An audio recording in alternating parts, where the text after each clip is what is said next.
Salam Bapak Ibu Saudara yang dicintai Tuhan di rumah masing-masing. Kita masih beribadah secara online di rumah kita dan puji Tuhan hari ini kita bisa kembali menyembah Tuhan dengan sungguh-sungguh, membangun mezbah di setiap rumah kita dimanapun kita berada. Kembali pada minggu ini kita akan diingatkan dan dituntun oleh firman Tuhan tentang terobosan rohani. Dan saat ini kita akan bersama-sama mendengar tuntunan Tuhan tentang harga terobosan rohani. Terobosan rohani, sekali lagi saya sampaikan bahwa itu akan mengawali terobosan-terobosan yang kemudian terjadi di dalam seluruh keberadaan hidup saya dan saudara. Terobosan rohani itu artinya terjadi perubahan hidup rohani kita, hubungan kita dengan Tuhan. Dan kita tahu semua, kita belajar dari kehidupan Hana, dari terobosan rohani yang terjadi di generasi Samuel pada waktu itu, bagaimana Hana dan Elkana terhisap dalam garis keturunan Efraim. Nama Efraim itu artinya berbuah-buah ganda di masa-masa sulit.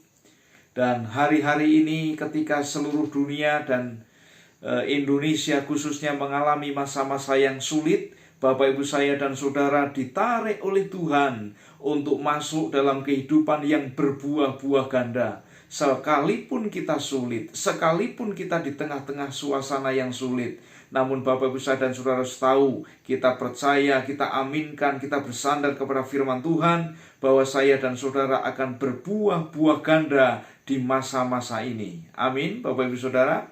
Nah, harga terobosan rohani, saya akan kutip satu kalimat yang disampaikan oleh seorang hamba Tuhan yang namanya John Harvey. Dia seorang hamba Tuhan, pemimpin dari sebuah lembaga misi dunia. Dia mengatakan begini: keluarga atau organisasi atau gereja akan mengalami perubahan jika orang-orang yang ada di dalamnya itu berubah. Nah, orang-orang di dalamnya akan berubah jika orang-orang itu menerima dalam hatinya keharusan untuk berubah.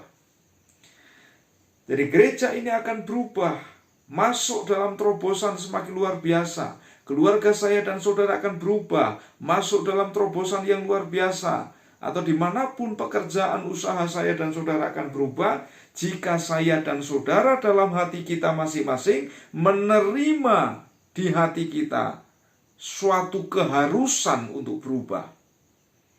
Sebelum perubahan dan terobosan menjadi keharusan yang kita terima di dalam hati saya dan saudara, maka perubahan itu hanya akan menjadi kosakata.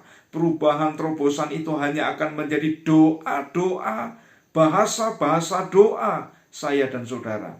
Nah, mari kita akan baca kitab 1 Samuel. Kembali kepada kitab 1 Samuel pasal yang pertama, kita lihat ayat yang ke-11. 1 Samuel pasal pertama ayat yang ke-11.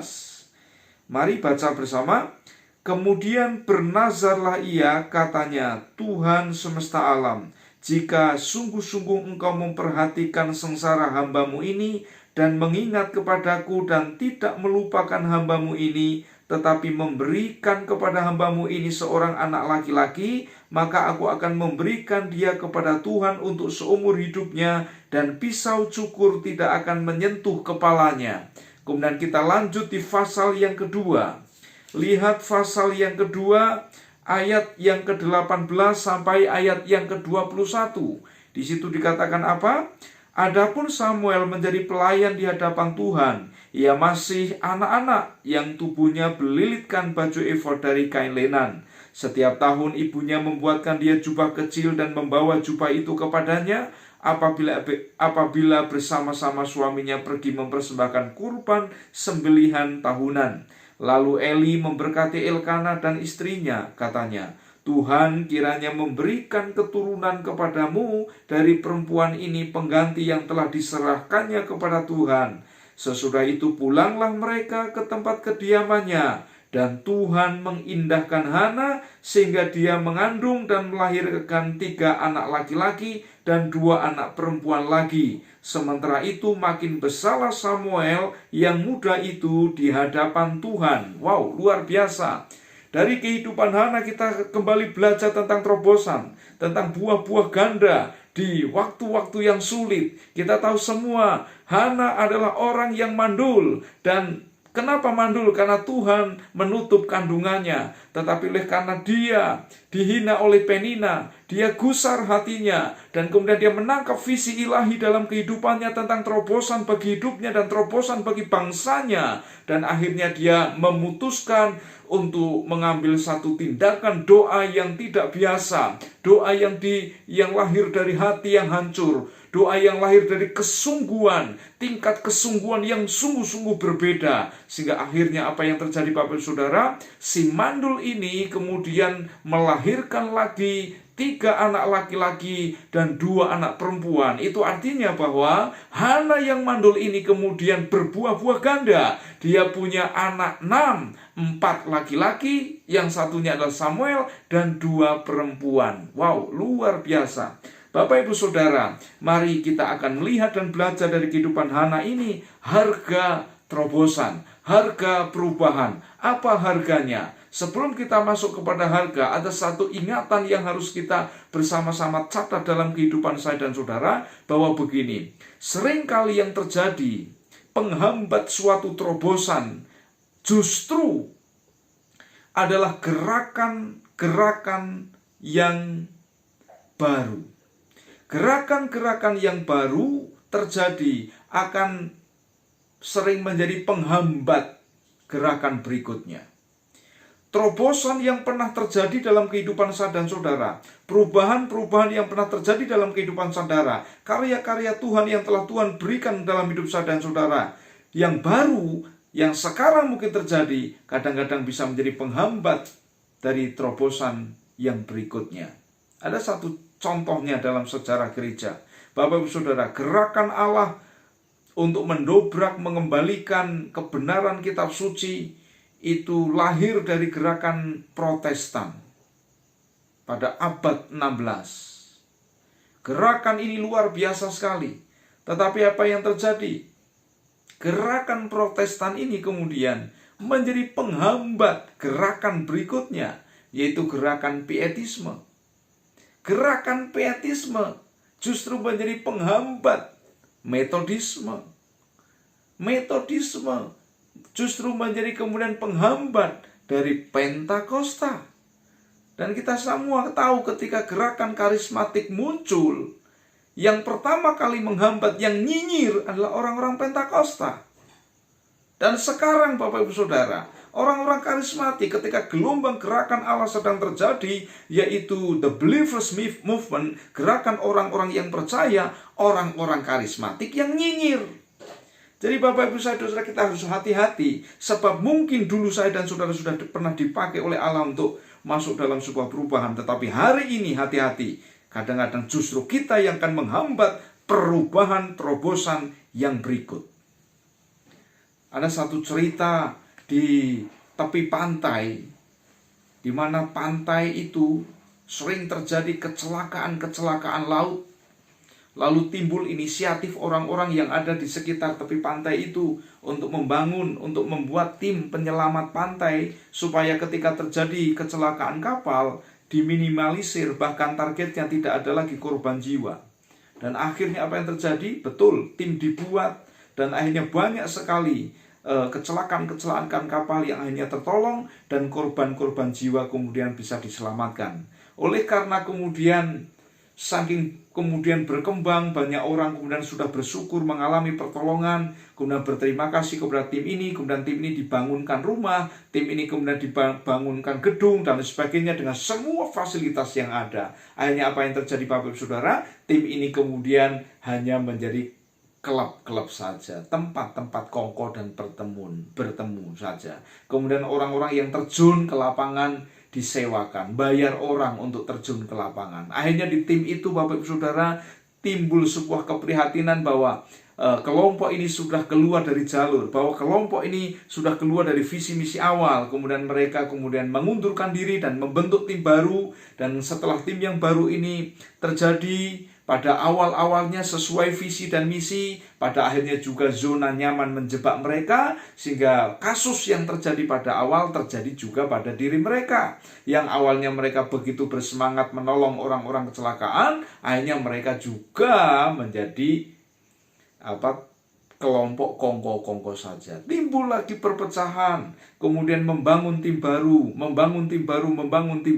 sehingga apa yang terjadi di kemudian hari di tepi pantai itu ada begitu banyak, bahkan hampir dipenuhi rumah-rumah, gedung-gedung, tim penyelamatan pantai. Tapi apa yang terjadi? Setiap hari masih terjadi kecelakaan kapal, dan setiap hari terus terjadi korban-korban jiwa.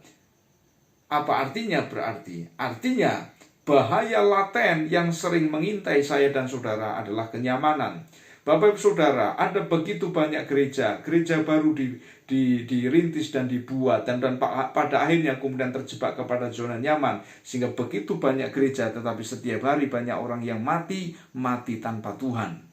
Dan itu tragis sekali. Dan ini jangan sampai terjadi dalam kehidupan Bapak Ibu saya dan saudara sebagai gereja Tuhan.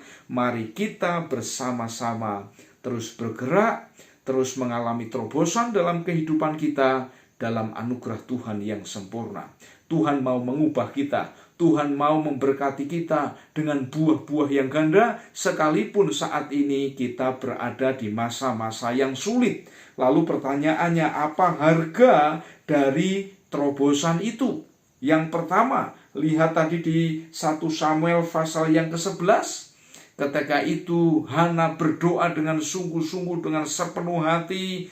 Dan dalam doanya itu apa yang terjadi? Dalam doanya, ketika doanya dikabulkan, dia diberi seorang anak, maka anak itu akan dipersembahkan kepada Tuhan. Dia bergumul untuk anak, yang dia cita-citakan adalah seorang anak, tetapi ketika nanti anak itu ada, anak itu dijawab doanya, anak itu dikabulkan doanya tentang anak itu, dia akan persembahkan itu kepada Tuhan. Itu dia akan kurbankan di hadapan Tuhan, Bapak Ibu Saudara. Maka yang pertama apa yang menjadi harga terobosan atau perubahan adalah perasaan dan kenyamanan. Harga perubahan, harga terobosan adalah perasaan dan kenyamanan. Hana sudah mempersiapkan sejak awal.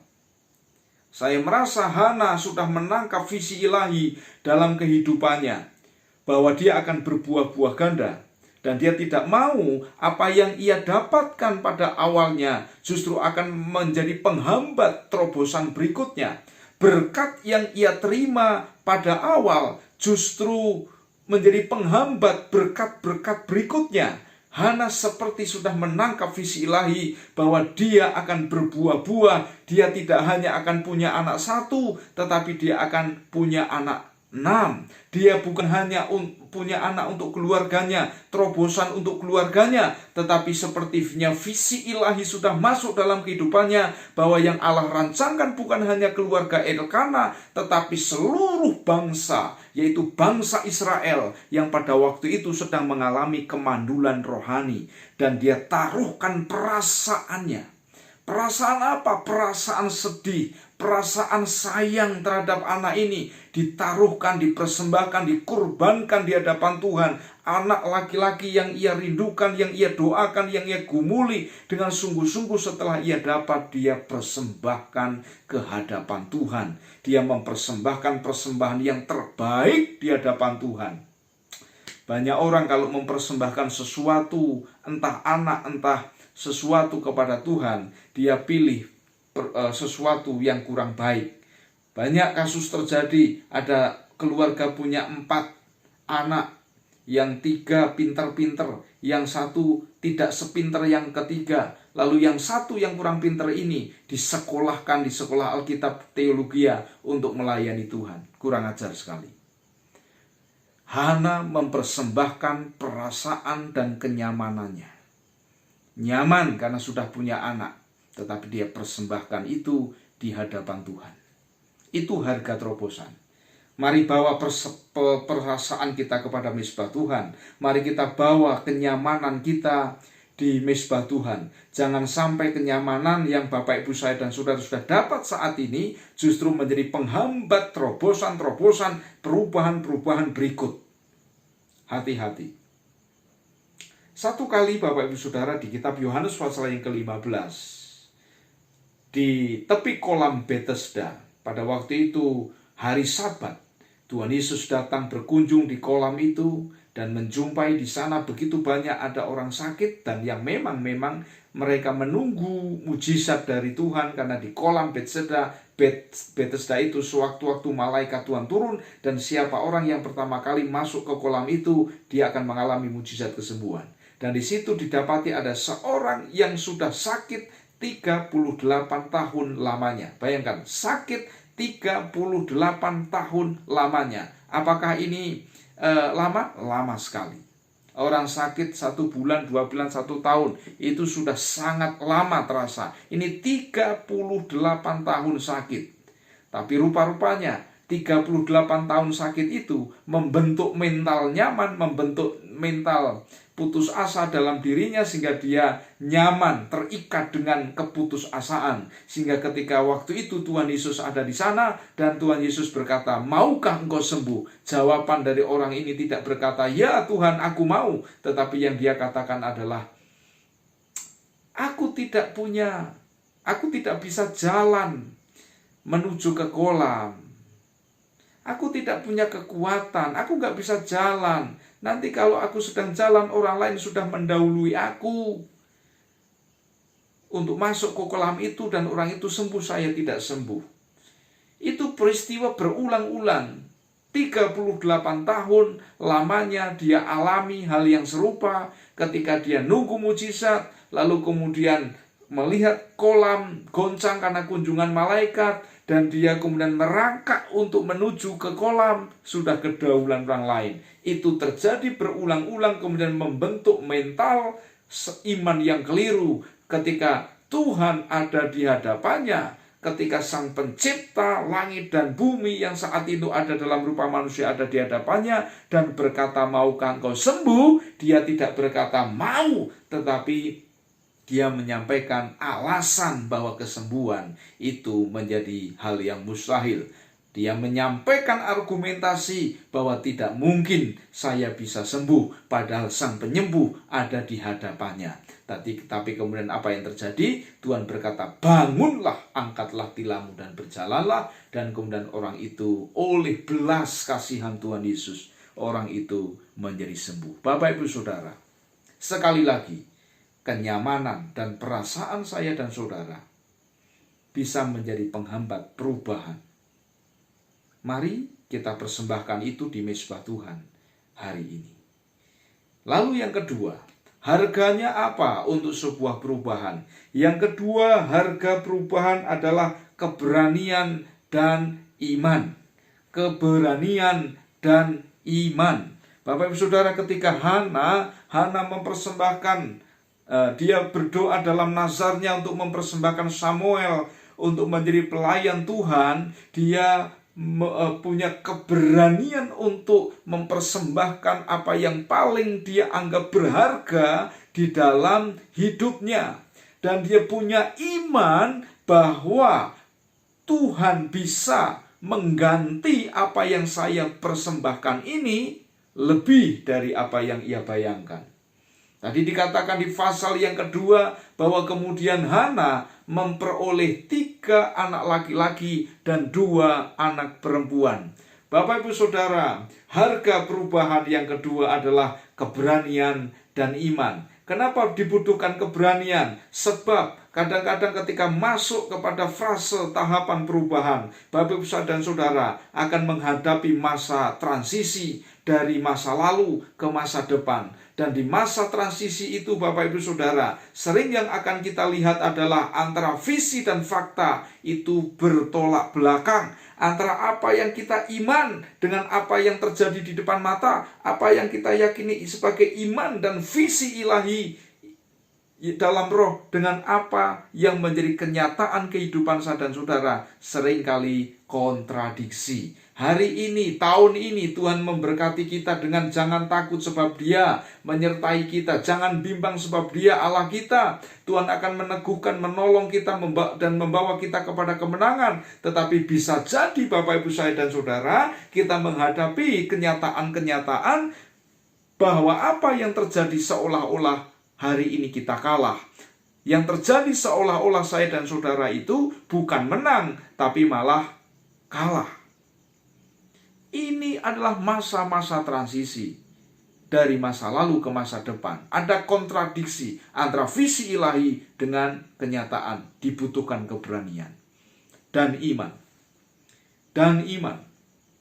Iman. Karena hanya iman yang dapat menjawab kehidupan saya dan saudara ketika saya dan saudara masuk di masa-masa di mana kita belum tahu apa yang akan terjadi di kemudian hari. Iman yang akan menjawab itu. Oleh sebab itu harga perubahan, keberanian dan iman Bapak Ibu Saudara. Dan hanya orang-orang yang memiliki visi, memiliki tujuan ilahi, orang itu dapat mengetahui kapan saya harus berubah, kapan saya harus masuk di dalam terobosan. Bapak Ibu Saudara, satu contoh. Kalau Bapak Ibu saya dan saudara dari Bogor naik kereta menuju ke Jakarta, tidak ada dari Bogor itu, contohnya mau ke Jakartanya ke stasiun Pasar Senen, tidak ada dari Bogor itu kereta listrik yang langsung ke stasiun besar Pasar Senen. Maka kita naik kereta jurusan Jakarta. Nanti di Jatinegara, itu di stasiun Jatinegara akan ada pengumuman saatnya untuk berubah kereta, saatnya untuk pindah kereta bagi yang bertujuan di Pasar Senen. Nah, hanya orang-orang yang tahu kemana ia pergi, tujuan saya mau ke stasiun Pasar Senen, maka dia akan berubah di stasiun Jatinegara itu, pindah kereta, lalu nanti di stasiun Gang Sentiong dia akan berubah lagi dari situ menuju ke Pasar Senen. Dari pelajaran ini Bapak Ibu Saudara, kalau Bapak Ibu Saudara mungkin nanti ke luar negeri, satu kali ke Singapura, maka menuju ke satu tempat ke tempat lain itu di satu terminal stasiun kereta kita harus berubah kereta, harus pindah kereta. Kapan harus pindah? Kapan harus berubah haluan? Kapan harus berpindah gerbong? Jurusan hanya orang-orang yang tahu tujuannya, hanya orang-orang yang tahu kemana ia pergi dan bertujuan kemana, tahu kapan saatnya, di mana saatnya saya berubah, kapan saatnya saya berubah. Tapi kalau Bapak, Ibu, saya dan saudara tidak memiliki tujuan ilahi dalam kehidupan saya dan saudara, kita tidak tahu kapan kita harus berubah, kita bahkan tidak mengerti bahwa kita butuh berubah. Orang-orang yang tidak berubah, orang-orang yang tidak menghauskan terobosan ilahi dalam kehidupannya adalah orang-orang yang tidak memiliki tujuan hidup, tidak memiliki visi ilahi. Saya berdoa semua kita mendapatkan visi ilahi dari Tuhan, sehingga kita tahu saat kapan kita berubah, saat kapan kita masuk di dalam terobosan. Dan hal ini dibutuhkan keberanian dan iman. Sekali lagi, keberanian dan iman. Bicara tentang iman Bapak Ibu Saudara, ada sesuatu yang sangat luar biasa, bahwa selalu ada pengharapan di dalam iman kita kepada Tuhan Yesus. Dalam kitab Matius pasal yang ke-9 ayat yang ke-18, Bapak Ibu Saudara bisa lihat di sana, satu kali ada seorang kepala rumah ibadat yang datang kepada Tuhan Yesus, ya, di Matius berapa tadi? Matius pasal yang ke-9 ayat yang ke-18, kepala rumah ibadat itu datang kepada Yesus menyampaikan satu kabar yang sudah sangat tragis. Dia berkata begini, Tuhan, anak saya baru saja meninggal. Tetapi datanglah engkau, tumpangkan tanganmu kepadanya, maka ia akan hidup. Coba hayati peristiwa ini, kisah ini, peristiwa ini, sejarah ini. bahwa bapak itu tahu anaknya sudah mati. Yang namanya sudah mati, sudah meninggal itu akhir. Sudah akhir seperti tulisan sudah titik. Tapi firman Tuhan mengatakan, tetapi orang itu berkata kepada Tuhan Yesus, tetapi datanglah, tumpangkanlah tanganmu, maka dia akan sembuh. Ini iman yang luar biasa. Selalu ada harapan ketika kita beriman kepada Tuhan Yesus. Tidak ada namanya titik akhir, titik buntu. Orang ini sudah titik akhir, titik buntu karena anaknya sudah mati. Mati berarti sudah berakhir. Kalau masih sakit masih bisa sembuh. Kalau yang namanya sudah mati itu sudah berakhir. Tetapi karena dia undang Yesus, dia memohon kepada Tuhan Yesus untuk Tuhan Yesus datang ke sana. Dia memohon lawatan Tuhan Yesus. Dia memohon kunjungan Tuhan Yesus. Dan Tuhan Yesus karena belas kasihannya yang begitu besar itu, dia datang melawat keluarga ini. Dia mengunjungi keluarga ini. Dan menumpangkan tangannya kepada anaknya yang sakit, yang sudah mati itu. Dan apa yang terjadi? Haleluya, dia hidup. Mohonkan lawatan Tuhan. Mohonkan kunjungan Tuhan. Mohonkan hadiratnya Bapak Ibu Saudara. Selalu ada harapan. Selalu ada peluang. Selalu ada kesempatan. Selalu ada mujizat. Bersama-sama dengan Tuhan Yesus ketika kita mengundang lawatannya, kunjungannya, hadiratnya. Yang terpenting di situ bukan hidupnya, bukan sembuhnya, tetapi yang terpenting yang dikatakan oleh kepala rumah ibadat itu, datanglah Guru, datanglah Tuhan, datanglah Engkau yang datang. Engkau akan tumpangkan tanganmu dan orang anakku akan sembuh. Jadi yang terpenting adalah pribadi Tuhan. Bukan sembuhnya, bukan tertolongnya, bukan terbantunya. Yang penting pribadi Tuhan, kunjungan Tuhan, lawatan Tuhan terjadi dalam kehidupan saya dan saudara. Pribadi Tuhan itu yang paling penting. Maka tidak ada yang mustahil bagi Bapak Ibu saya dan saudara yang percaya. Puji Tuhan. Selamat mengalami terobosan. Terimalah terobosan, terimalah perubahan yang dahsyat dalam setiap kehidupan saya dan saudara. Bayar harganya. Apa harganya? Perasaan, kenyamanan. Serahkan kepada Tuhan. Lalu yang kedua, keberanian dan iman. Tuhan Yesus memberkati Bapak Ibu saya dan saudara. Haleluya. Amin.